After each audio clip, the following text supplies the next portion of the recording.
like my brother said. Lake Worth was good for the weather, and that's about all for blacks. I'm not going to sugarcoat this, because you can't sugarcoat it.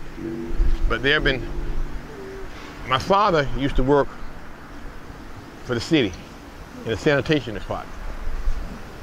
Early in '64, he got fired because he was moving along for progress for civil rights. But guess what happened to him? He had a landscape business, and he only had 13 yards at the time when he got fired from the city of Lake Worth. When people heard he got fired, his business blew up to 65, 70 yards because of good quality people in this town. See, I'm gonna tell you something.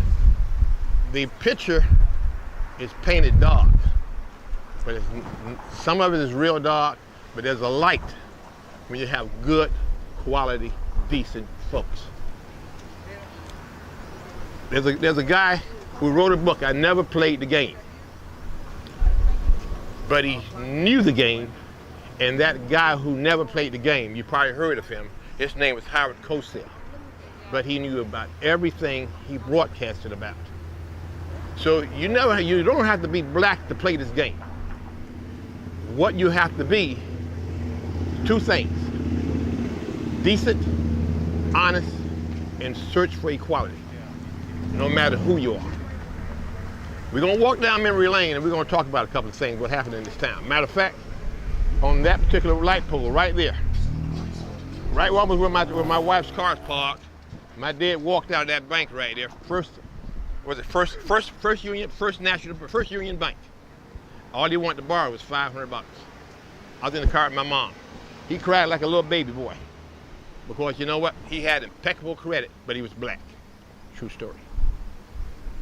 That's the first story I want you to know today. Because he was black, he never got that loan. But guess what? He still got his building he wants, thanks to the grace of God. Now, down on that corner. Let's go down there. Wait a minute, wait a minute. Okay. Let's talk about African Americans back there in the 60s were never allowed to eat in this town. You know, you could pay your taxes, but you could be barred out from the common things of using the beach, coming downtown to eat. You could be barred from the simple little facts of life. That a lot of people didn't, a lot of blacks didn't make waves about this thing because most of the folks in that town was working for somebody in the town, down there in the Osmond section. They figured they had the family to raise, so they went along with the program into the 60s. So you go along with something, you can't take it anymore. You can't say, hey, this is not right. Now, my brother and I, we're only kids at the time, but we knew things was not according to what it's supposed to be. So, what we're gonna do, Park Lane Cafeteria was the first integrated cafeteria in the city, where the CBS is building at right now. It only became there by chance because you know what? A lot of people wasn't going there anymore because Emery was just freshly opened up downtown. And they opened up S&S. So guess what? Come on in, black folks, we need your business. That was the first integrated restaurant that blacks could eat in. What year? That was just 1964. Yeah.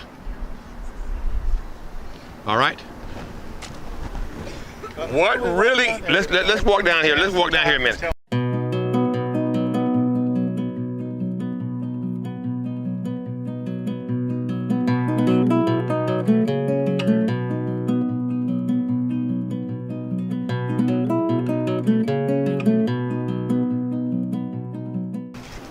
This is the bank building. Right here is the central market. One for a guy named George Collins, who all you guys know at George's Meat Market. My dad almost lost his life right there. Cop came walking down the aisle, and he had his billy club out. And when at that time, Mr. George walked out, you're not gonna hit Freddie. That's my dad. And you know, that right there, a man from Tennessee, saved my father's life. Let's go. Well, yeah, just to set the context for it, there were a lot of cities that were called sunset towns. Right. Where the African Americans were supposed to be in their own neighborhood after dark if they didn't have a note from their employer or something like that. Now, as far as we can tell, Lake Worth didn't have actually a statute to enforce that, but law enforcement and the population took it upon themselves. If you was caught after dark, chase people back to the Osborne community after dark. Right. I've heard a lot of But stories even though he was on his job, working, that law to that officer didn't apply. Let's go. There's an old spigot on the wall here. Right here. This was Here. where the colored and white water fountain. Wait, let's say that one more time. Let me, hold on, slow down. Sometimes things happen to you for a reason. And trust me, I make the best of it. Right here, I got slapped in the back of the head, drank from his white water fountain. But she paid for that. That was my godmother. She took me and she said, don't ever drink from anything down here until I tell you to, till you ask me. There was the white water fountain here, and right across that wall over there was the black water fountain. But she paid for it, because every time I came downtown, she had to walk me over to the Central Meat Market and buy me a knee-high soda. And my favorite was banana. So she paid for it. God rest her soul. Now, here's the thing. These were drugstores. Green, well, I wasn't gonna call the name. Where that window is, thank you. Where that window was, blacks wasn't allowed to go inside. They got their medicine from either from the door, from the window, or that's it. Can't make this stuff up, folks. Couldn't go inside. Couldn't go inside. They can go inside the the central market and get their groceries, but couldn't go inside the pharmaceutical stores. If you wanted something, you got to tell them what they wanted. They brought it to the window. It's not pretty, but you know, somebody had to pay the price. Somebody had to sacrifice to get where we are today. Why do we do this? Believe me, someone knows what went on. The story is going to go on and on and on. You can't erase the history books. What we can do is make sure this type of behavior do never happen again. Let's move on. Come on up, people. Come on up. We all love the Playhouse, but it's also got some very rich history. If you've ever seen the woodwork and the ceiling and all in there, it's beautiful. It was built in 1924 as a movie house. And could people of color go No. here, Ed? No. Okay. No. What happened here is, eventually, this probably built as a theater, but eventually it turned into a Playboy house. A Playboy In the house. 60s. A Playboy house. Everybody knows what a Playboy house is. It's a house of relaxation. Well, not. well, let's see now. How can I explain this? But It's a sexual experience house. there you go. Okay, So it had X-rated theater. X-rated theater, yeah, X-rated movie. Well, there was an African American guy sitting in there, all alone. He got drug out and got beat with 1 inch of his life. His money spent just like anybody else's. Why didn't they drag the white guy out and beat him? I guess they had Caucasian people on the screen. But that's not the point. The point is, if you spend your money, whatever your preference is, you should be left alone to enjoy the enemies, whatever the city has to offer. The amenities of the city. Thank you, Carl. Yes. So, the point being, thank God we came a long ways. We're going to move on. Where did you go to the movies in those days? We're going to get to that point. Yeah. Okay. I want to tell you, I was downtown. There were good merchants downtown. Let's not overlook them. One of them was Fountain Department Store. Great. Can't say enough about Nick Fountain and his family. They were great people. Stand up people. You know, my father always said, you know when you're around great people, when they're willing to stand for something, when it means the most, and it's going to, there may be a little backlash, but you don't mind paying the price. Mr. Fountain was one of them, one of those people. He wasn't black, he was a white guy, but he was a true stand-up ally to the people in the community down there. Yeah, good. This might be a good place to talk about the history of segregation a little bit more and the role of the Ku Klux Klan in Lake Worth. Speak up a little bit. Okay, we're going to talk a little bit about the role of the Klan, the Ku Klux Klan, in the 1920s in Lake Worth, which is going back 30 years before what you're talking about. But the Klan was very strong here in Lake Worth and Lantana. They were all white communities. Neighboring communities like Boynton Beach, West Palm Beach, they already had a black or colored residential districts and white residential districts, and they had a slightly more open attitude. But these were the worst, Lantana and Lake Worth.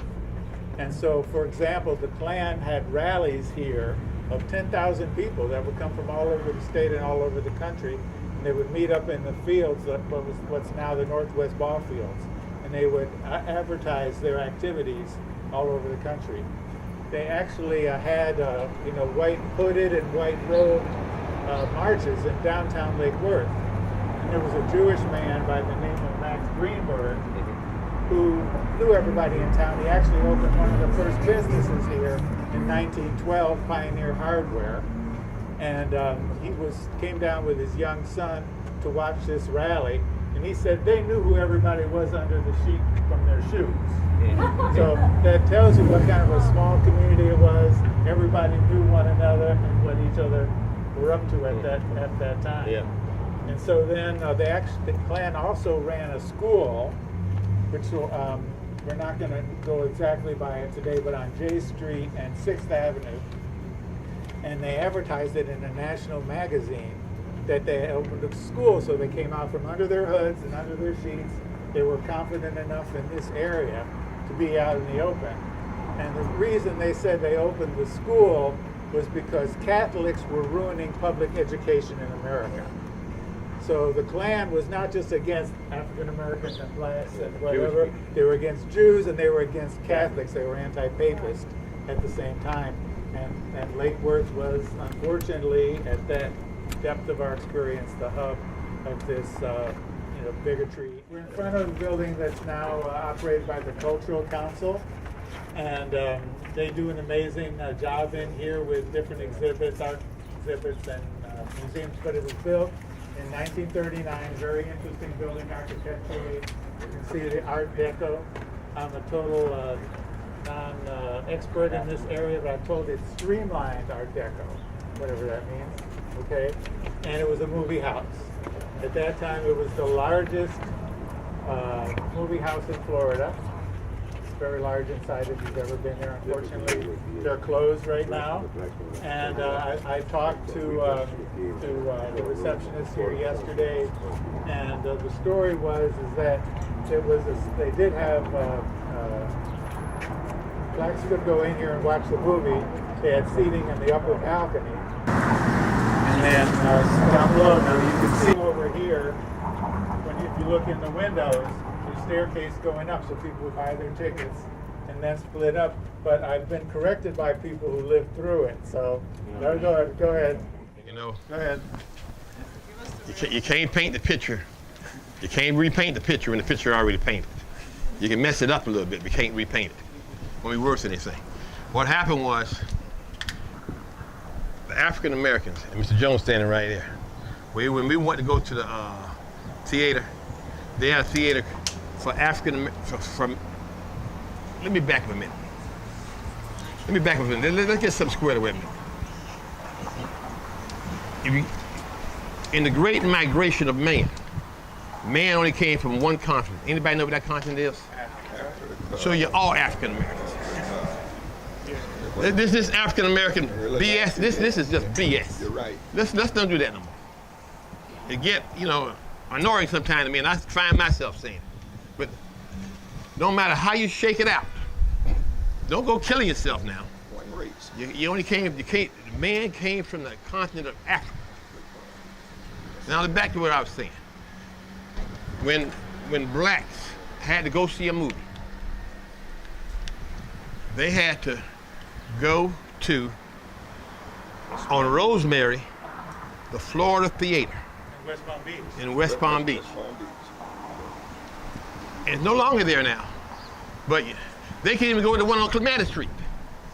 The truth be told. There was a theater on Clematis Street. They couldn't go to that one. They had to go to the one on Rosemary. That were all the blacks, where they came from, Belgrade, Boca Raton, Revere, or whatever. There. We had to go see the movies. You know, funny thing, when you start losing business, they want to say, come on in. You know, we want you. But that's in the late 70s by now. You understand? You can't go back and repaint this picture.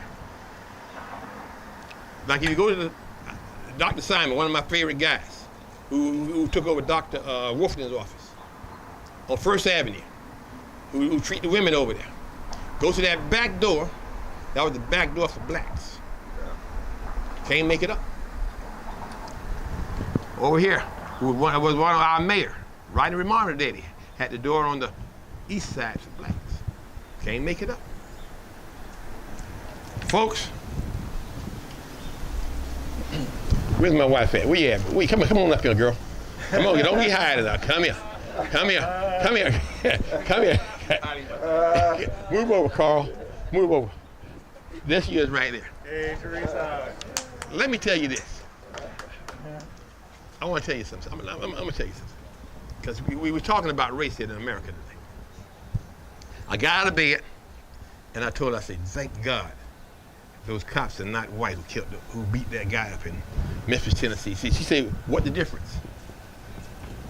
I say the reaction of people is the difference.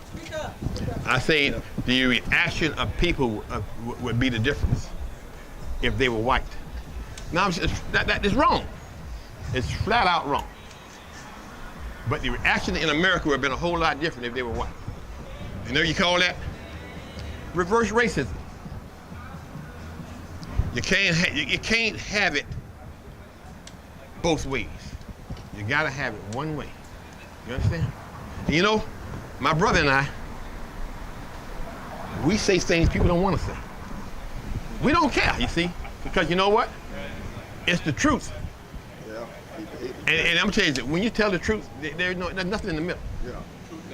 They don't hear The truth don't. That's right, brother. The truth don't need no help. And that's true. You know, my wife and I have had the luxury to travel a lot of places, and I haven't seen a black person. I swear, Whitefish, Montana. Say it real slow. Whitefish, Montana. I didn't see a black person for almost 10 days. I met a black guy from Michigan, and he asked me, "Where you been?" I go, "Where you been?" I mean, it's the most funniest thing. One of the most funniest things I experienced. You know, it's okay. You know, I don't go for black and white. I go for what's down the middle. Human beings. You're all humans to me. That's how I see you. I see you as human beings. Understand? If anybody, thank you, Carl. If I had a reason to be racist, I ain't got to look for one. But if you choose to walk that path, that's your path. The thing about it is, I'm gonna tell you, you're gonna find it uncomfortable because the world is changing. And that's exactly where we're going next. That's On right. The backside of this building is a monument to pretty much what Lake Worth is today, where we celebrate our diversity here in Lake Worth. We have the MLK Memorial downtown and the Pathway to Freedom. We came a long ways. We got a march. So again, you know, we have the good, the bad, and the ugly throughout history. So we're going to look at this mural on the backside of the building. Caro, you have something? Okay. Come on, man. You might notice that they look alike. I got to leave you, lovely people. Can you tell the difference? I've been knowing all my life. I don't know one head from Carl. Do you know where the last school to desegregate is? The last school in America. The last school in all of America Trudy Secretary. It's gonna surprise you. Yeah. Trudy, where you at, Trudy? Yeah. No. No. Trudy had to go in there. It's the school that I went to school in. Yeah. Osborne Elementary School. Osborne Elementary. They can never tear it down. Exactly. It's on the national register. It's on the National Register of Historic Places.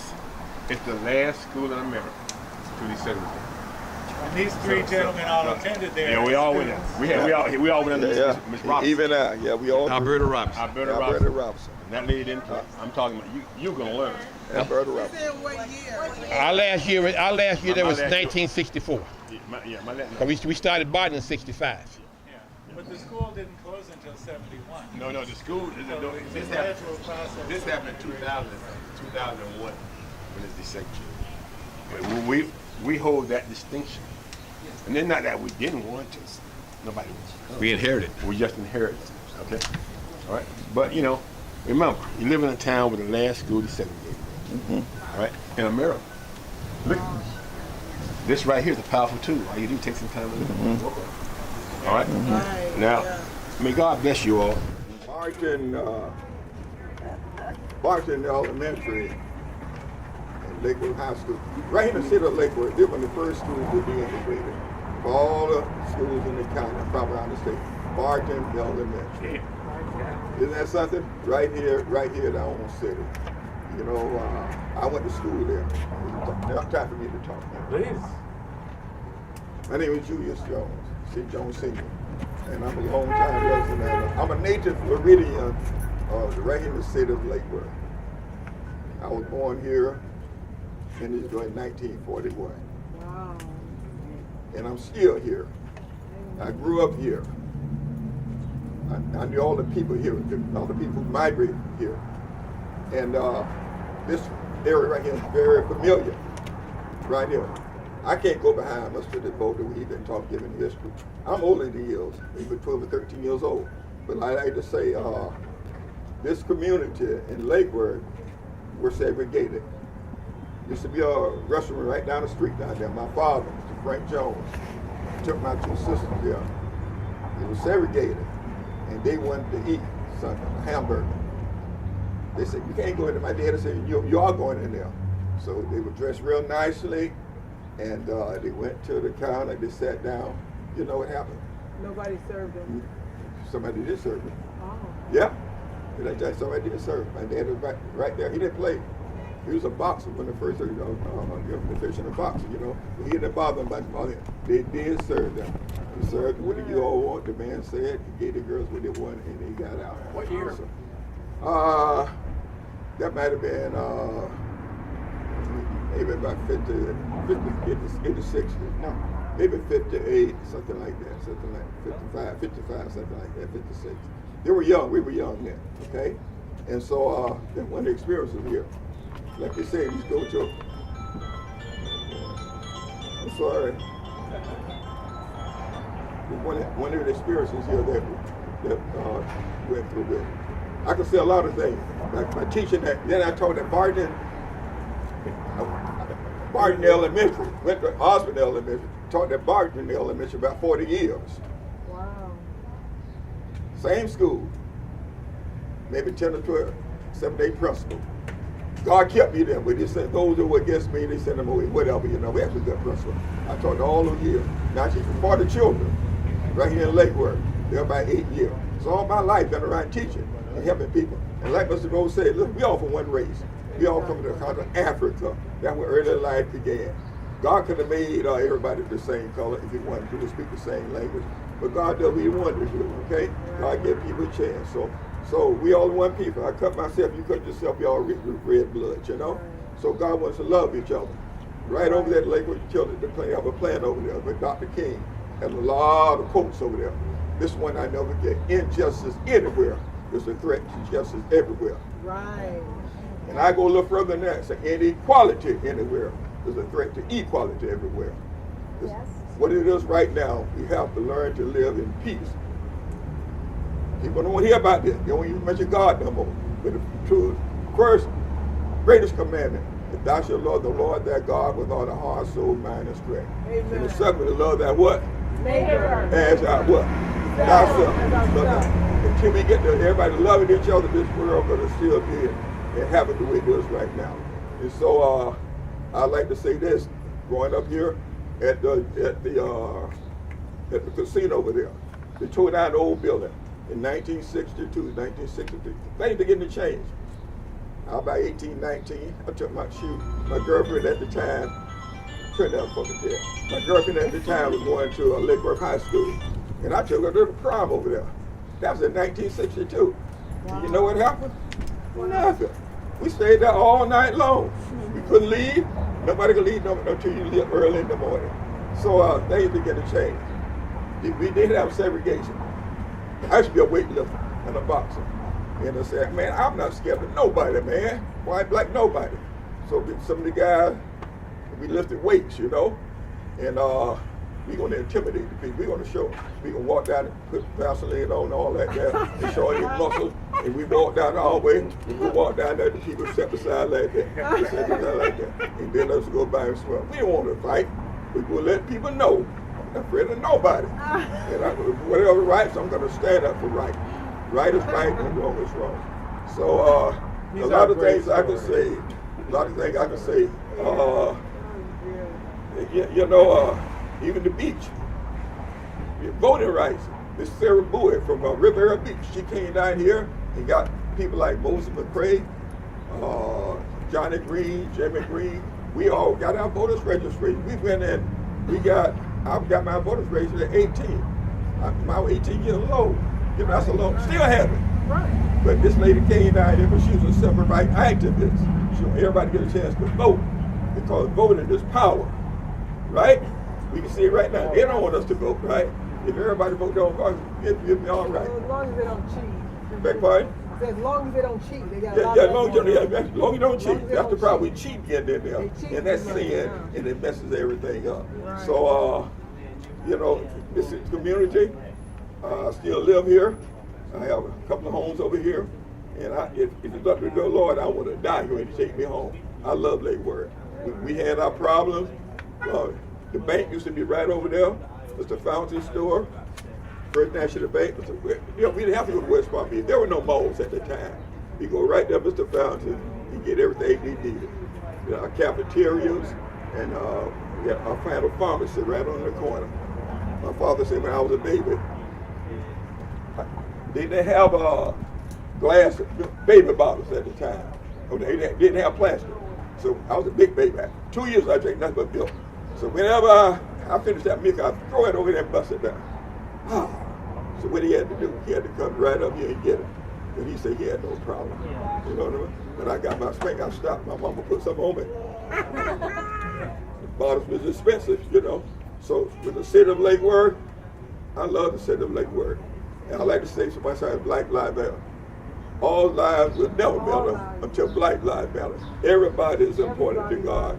You know, if we learn to live and love one another like because Allah told us to be, we will have no problem.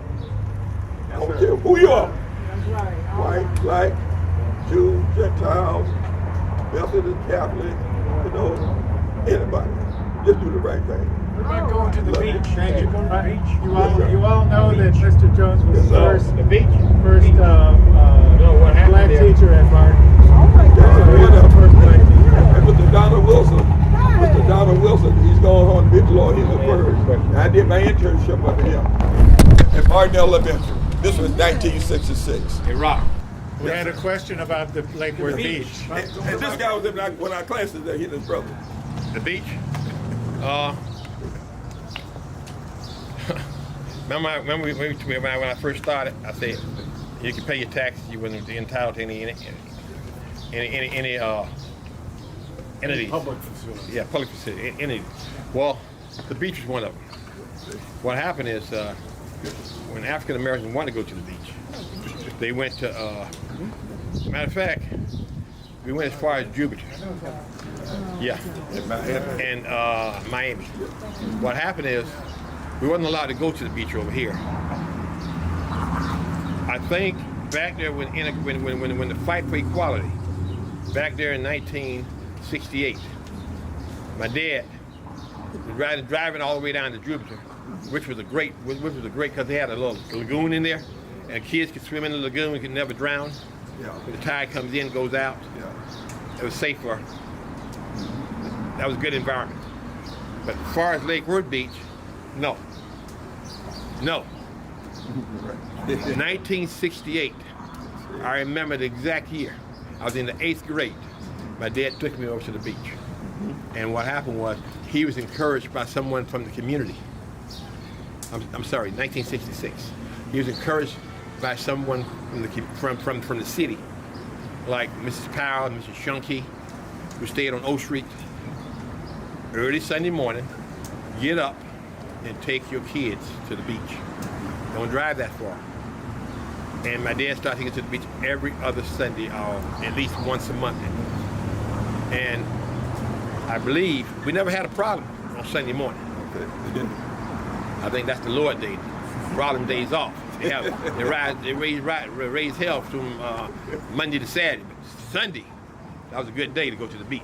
Yeah. So we went to the beach, we never had a problem. And so we started noticing as time went on, as the civil rights process went on, more minorities started going to the beach. But you know, things in small steps. We're there now. But no, we weren't allowed to go to the beach. Yes, go ahead. That was 1966, and it was still, when your dad was taking you to the beach on Sundays, it was still illegal for, it was not at that time. Well. Or that was when it was starting to change. Let's back up a minute. There was a case. Talking about Teresa Jakes? No. Oh, There was a case out of Kansas called the Brown case. Brown versus the Board of Education. Right. As Thurgood Marshall won that case in '54, things should have changed then. But it was a slow process across the country. Right. Then people came along in the '50s, like Martin Luther King, Malcolm X. They remember Rosa Parks. He stood up. I'm not giving my seat up. Right.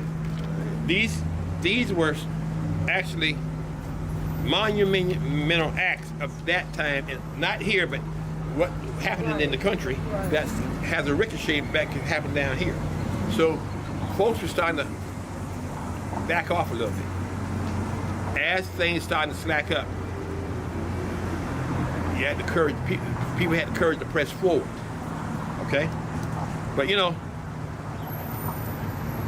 it's as a black person, there was a song came out. If you had a choice of color, which one would you choose, my brother? And you know, I told my wife that, and I said, you know, I've got chunky, but I don't think I would give up my black experience, because it's been a long, hard ride. There you go. But you know what? It's been a ride worth taking. You understand? Well, thank you. Yeah. Thank you for doing that. So to summarize what you've been saying, in the Brown versus Board, separate but equal was ruled as unconstitutional. Remember you so had that applied to the schools, but also to the beach, segregated beaches. and it and all applied that. to everything. But in fact, things did not change. No, things right didn't. away. You had de facto. You had It's called de jure.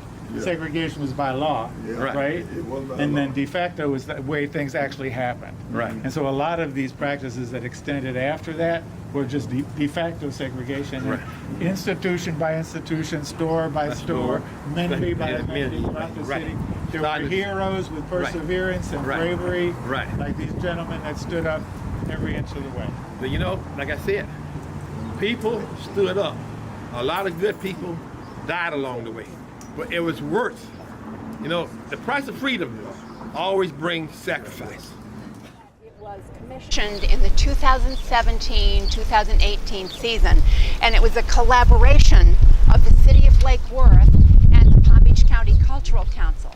They had a project called the Canvas Project, and the goal was to commission murals from artists all over the world to paint murals in downtown Lake Worth to enhance just the artistic beauty of our city. And this particular mural was painted by Eduardo Cobra, who is a very well-known Brazilian visual artist. He is extremely prolific. He has painted 3,000 murals on 5 continents, and he's still going strong. And he's a completely self-taught artist. He never had any instruction. He grew up in Sao Paulo, Brazil, and he was constantly drawing on walls as a child. And as a matter of fact, he got arrested several times for defacing walls. And he went on to become a famous, world-famous muralist.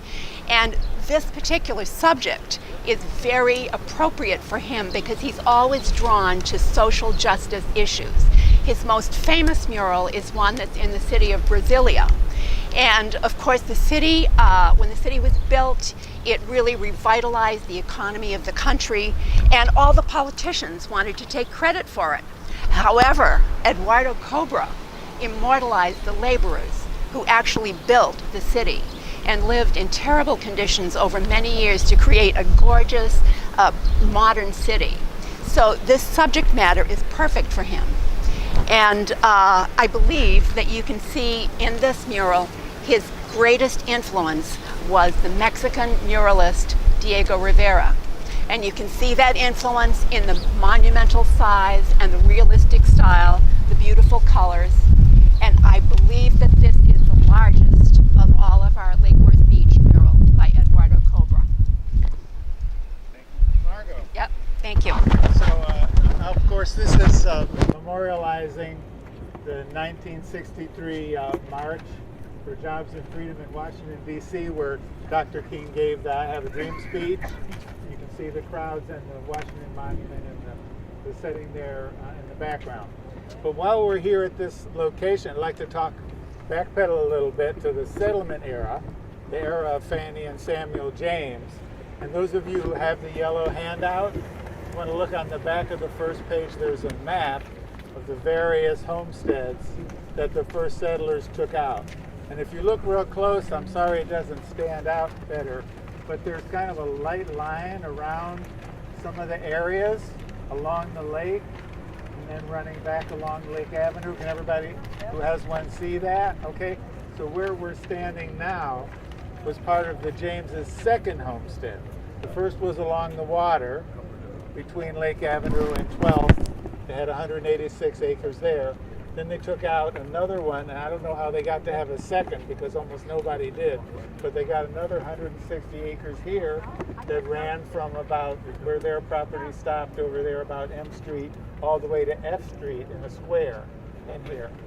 Now what's interesting about this story is that Fanny James had a friend by the name of Amanda Moore.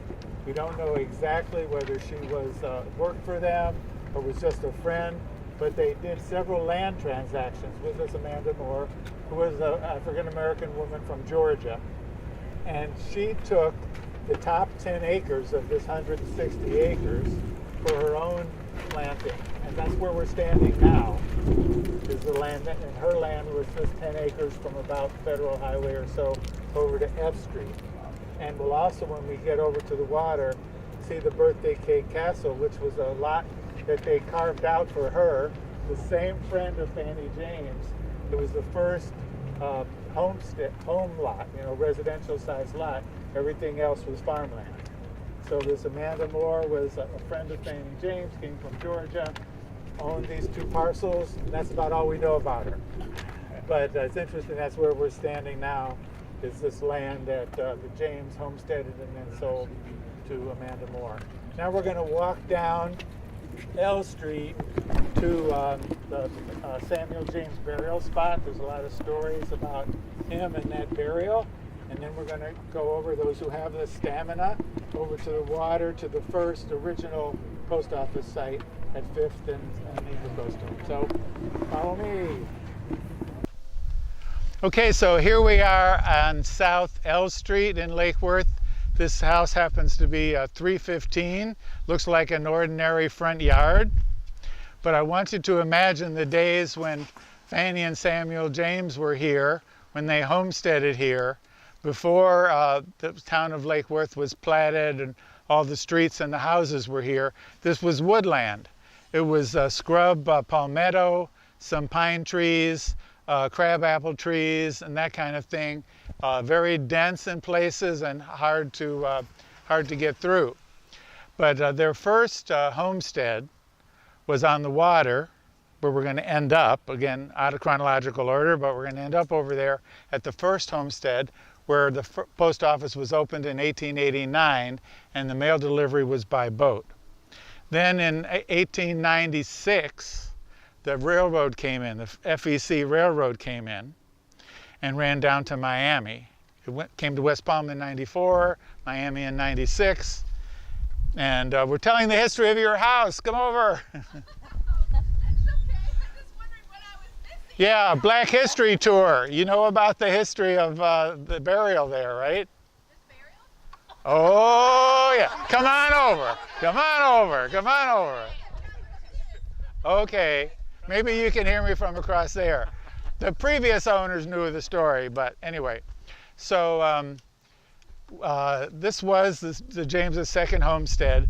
We believe that the house there was a house on South K Street, and this was like in their backyard.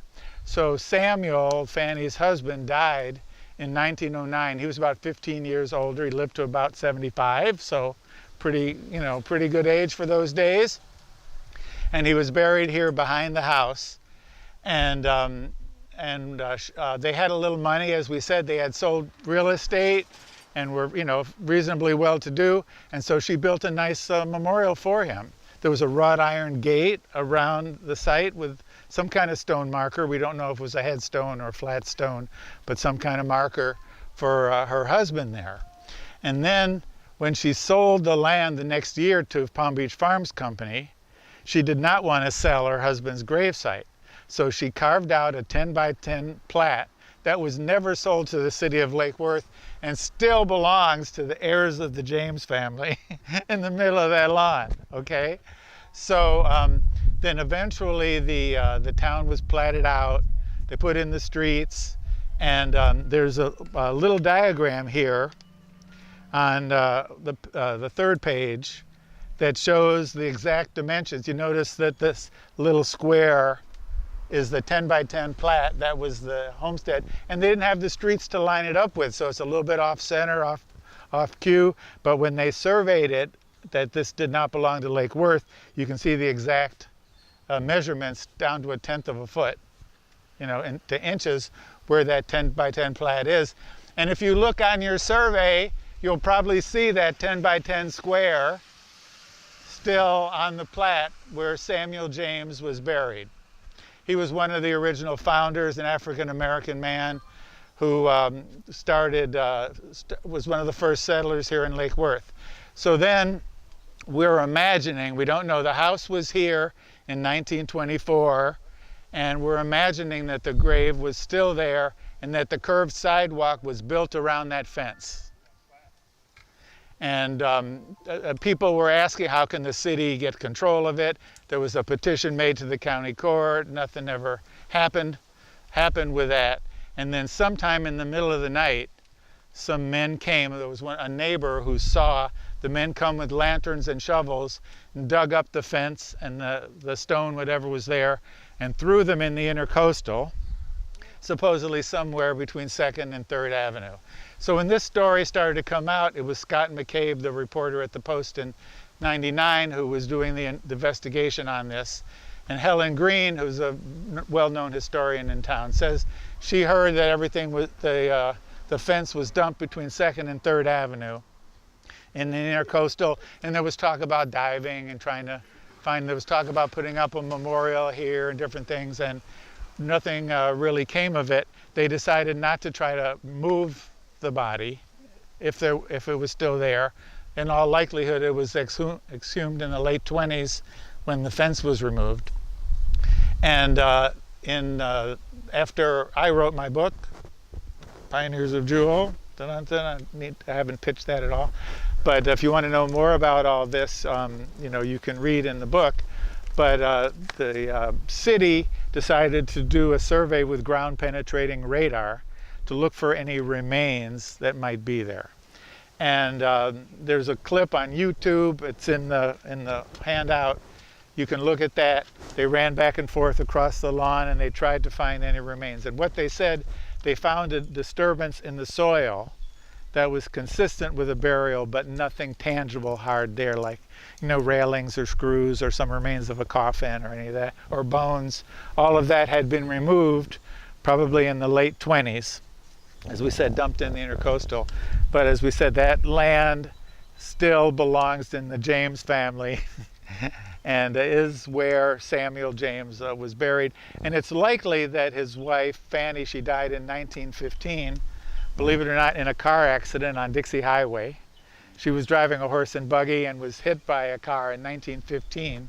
And in all likelihood, she was buried beside him, but the record is kind of mixed on that.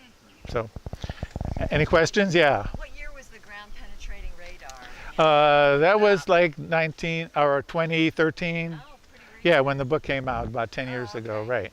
It was when we started to get access to all the data online through the National Archive and the Post Office, and it was searchable, that we could do more of the history. So you were the sort of... I was the one of that second wave. Scott McCabe started it with the Post, but they got a lot of things wrong, kind of. You know, they didn't know if they were Black Seminoles. Is people familiar with the history of the Black Seminoles? They were runaway slaves that came down and lived with the Native Americans here, and they didn't know what the James's background was. But now we know the town they were from in North Carolina, Milton, and Oxford, North Carolina, and their genealogy is well documented. But they ended up here in South Florida in an era when the races got along. And that's the heritage that we have in the city of Lake Worth. What year was the Florida East Coast Railway? 1896 came down to Miami. Yeah, right. Yeah, right. And there was a train station, and you probably remember that. And it had segregated waiting rooms, and you can still see in the old pictures the colored and white waiting room signs there from the train station. Right. It's approximately where the hatch is now, where the old shuffleboard court was, where the train station was located. When we count all of the land that was sold, we come up with this as what's left over that wasn't sold. And this is where the homestead was. It was 208 feet off of a property line that's the far property line of the Birthday Cake Castle over this way. So it's 208 foot wide lot. Assuming that the house was in the middle, we don't know exactly where the shoreline was. There's obviously been some fill and the seawall was put in there. But the best old maps that we have seem to indicate that the shoreline was approximately where the seawall was, but just, you know, prone to flooding. So the fill was basically to create a park and to make the land more usable. It's too bad the mayor's not still with us. One of the things that we hope to do is to put some kind of a memorial to the James household here that would also be playground equipment. Oh, Tracy's here, yay! She's the artist. We're going to look at her work in just a little bit, and she lives right here. So anyway, you know, it might be something as simple as pilings that kids could walk around up and down on or something, with some kind of a marker to indicate that this was the site of the first post office. Can I just add a little more history? Please. Which is, after the Jameses moved away, all this land along the waterfront kind of reverted to, you know, the same kind of landscape and the rest of Florida. And when the company that developed Lake Worth in 1910 came in, they dedicated all this land along the waterfront as a public park, and they began to do landscaping, and this was in 1912, 1913, and then the next year, 1914, after the city had been incorporated, they passed a bond issue to create the seawall that Ted was talking about, and backfilled with sand to make a hard edge to the park. So that was like 1914, and they also had a dock. The city had a dock that went out like 1,000 feet. There was a ferry to the beach that ran from the dock before the bridge was built. Right. So we talked about Amanda Moore before. So she owned this lot where the Birthday Cake Castle is. Jameses were here. She was right there.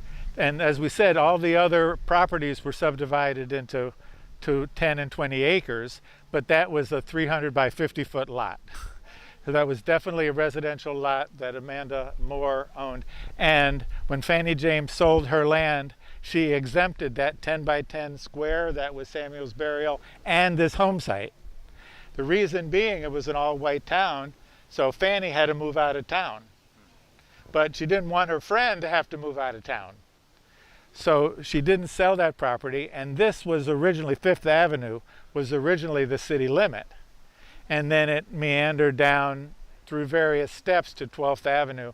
By the time you get to Dixie, whatever, that 12th was the border over there.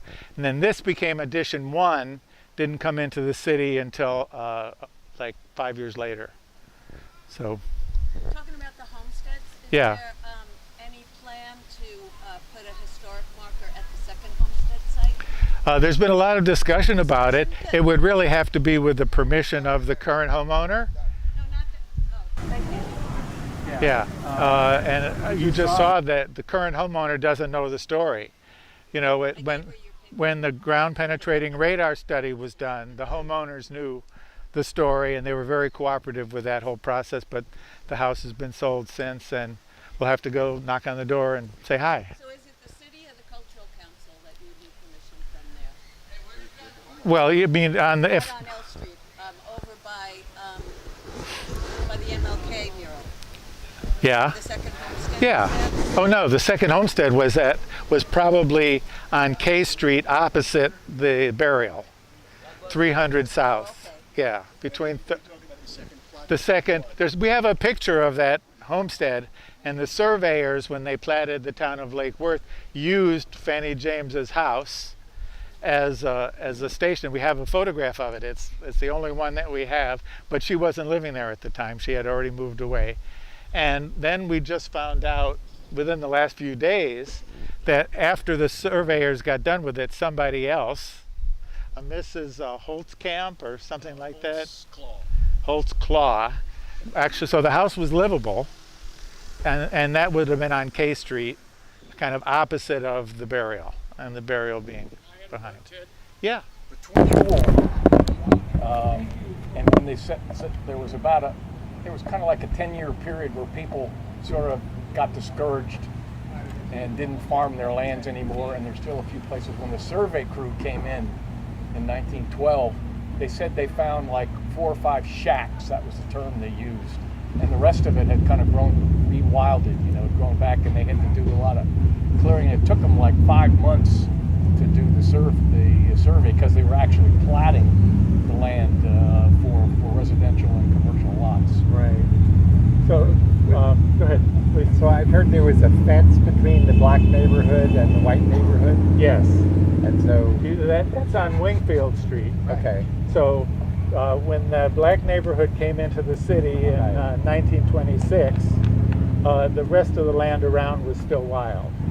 But when the subdivision went in, Whispering Palm subdivision in the 50s, they built that segregation era wall. Yeah. And there's a plaque there at Wingfield Street is right west of Dixie Highway and 12th Avenue South. And it's a straight street that runs north and south there, and the segregation era wall is there. And you probably have seen the story. There have been a lot of news reports. It's been rededicated as a mural of unity. There's like 100 different murals, national history, local history, the names of the people that Mr. Wingfield's portrait is bigger than life. They're on the wall, and the Deveaux and the Joneses and Miss Reggie, other people that are leaders in that community, are there in the Osborne community, right? But who was Osborne? Was that a name? Osborne was the name of a farmer out at Lake Osborne. And so Osborne Road, white guy. Osborne Road was 12th Avenue South, which originally was not part of the city. The city just started at the edge of that and came north. And when you're looking at old maps, it's very confusing. You might have noticed it on this. The original numbering started from the south end. So 1st Avenue was what's now 11th. And 2nd is 10th, and then went up north like that. So when you're looking at old addresses, you have to kind of reinterpret them by that standard. But Osborne Road went out to the farms, which were out by the freshwater lake. and that was called Osborne Road. There was actually water coming in and irrigating the fields.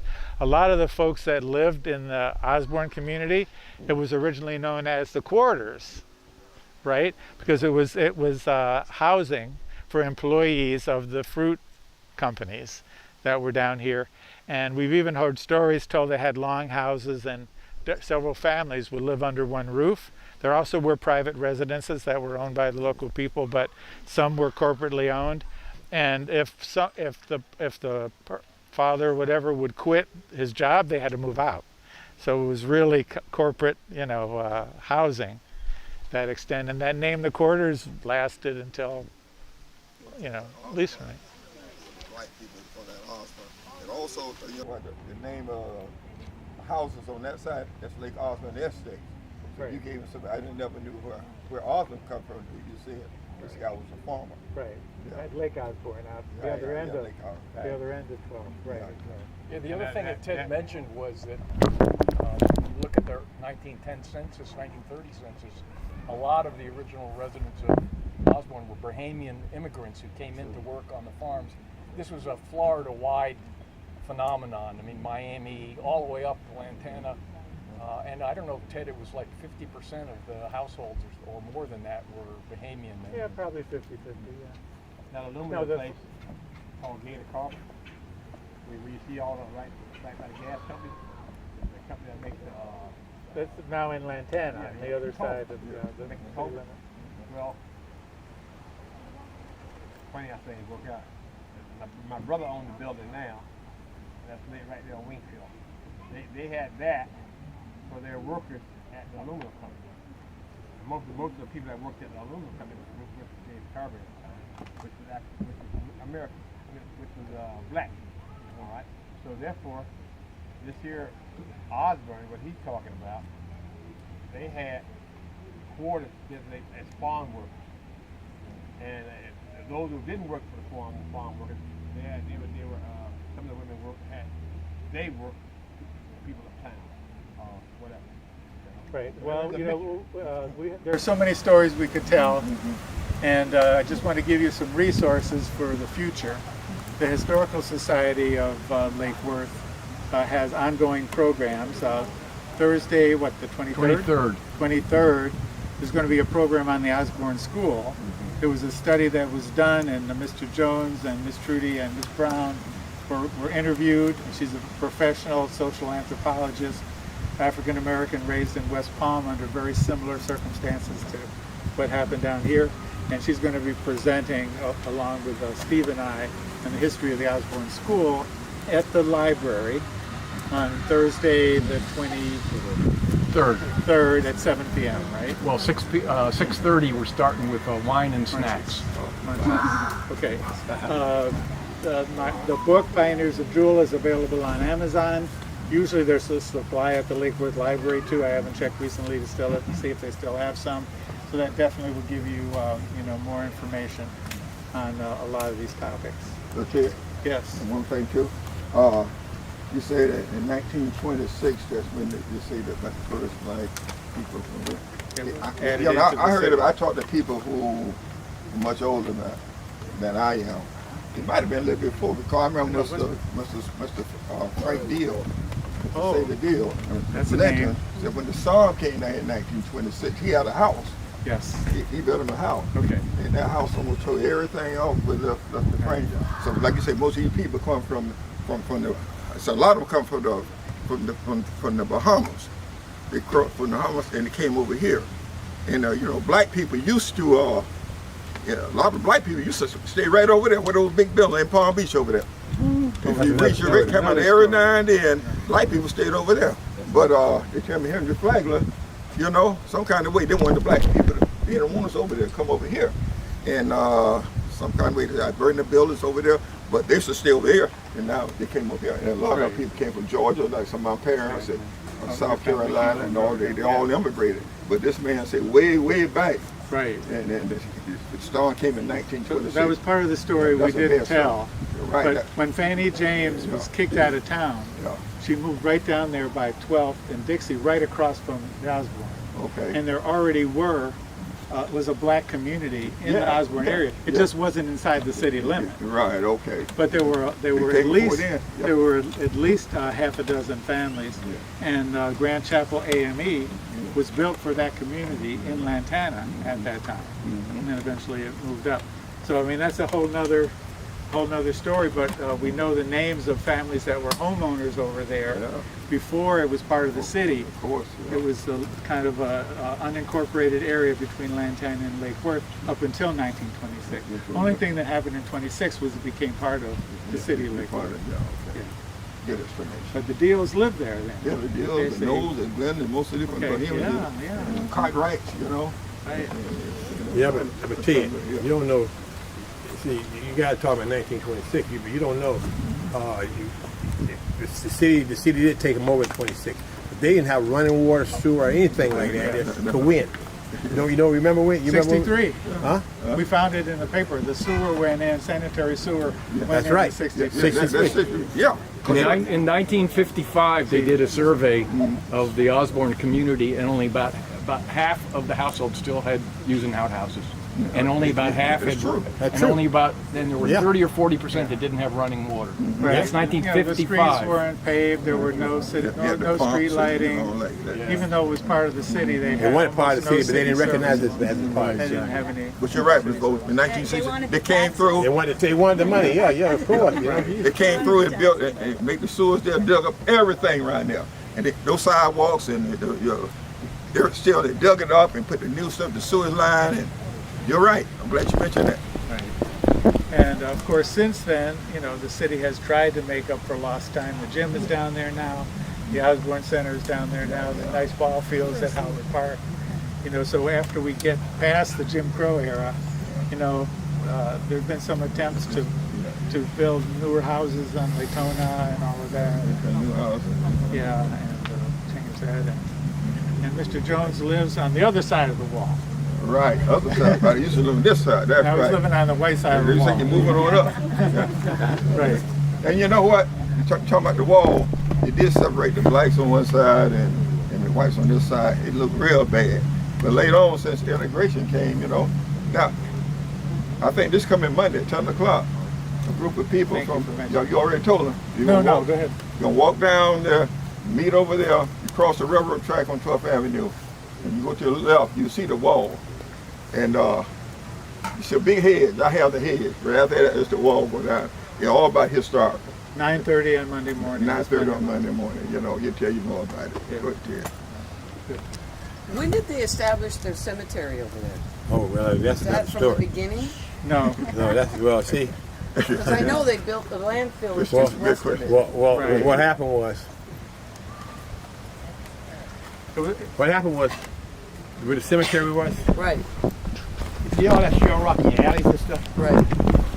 That cemetery was the holding ground for the shell rock. They would have 4 or 5 or 6 city trucks that run out to Lantana Road to the shell pits, pick it up and dump it right in front of my father's front door.